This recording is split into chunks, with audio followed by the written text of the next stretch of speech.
Aldous Huxley, author of Brave New World and brother of Julian Huxley, gave a speech at Berkeley in 1962, shortly before his death. He admitted that his best-selling book, Brave New World, written in 1932, was based not on fiction, but on what the elite were actually planning to implement.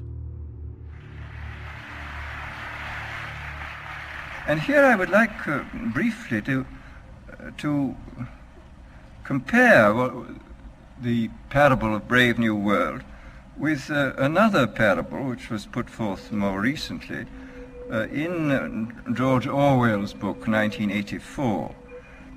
I'm inclined to think that the scientific dictatorships of the future, and I think there are going to be scientific dictatorships in many parts of the world, will be probably a good deal nearer to the Brave New World pattern than to the 1984 pattern. They will be a good deal nearer, not because of any humanitarian qualms in the scientific dictators, but simply because the Brave New World pattern is probably a good deal more efficient than the other.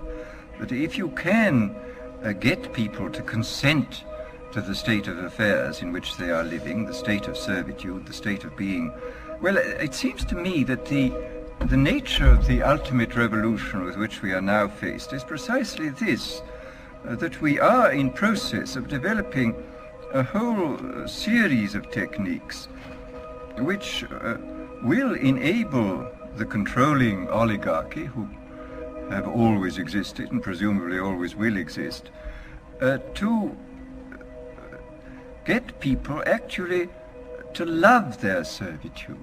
People can be made to enjoy a state of affairs which, by any decent standard, they ought not to enjoy.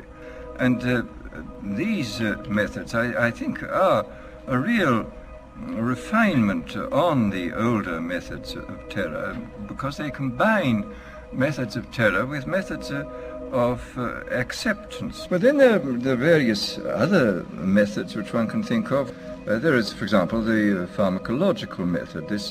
This was one of the things I talked about in Brave New World.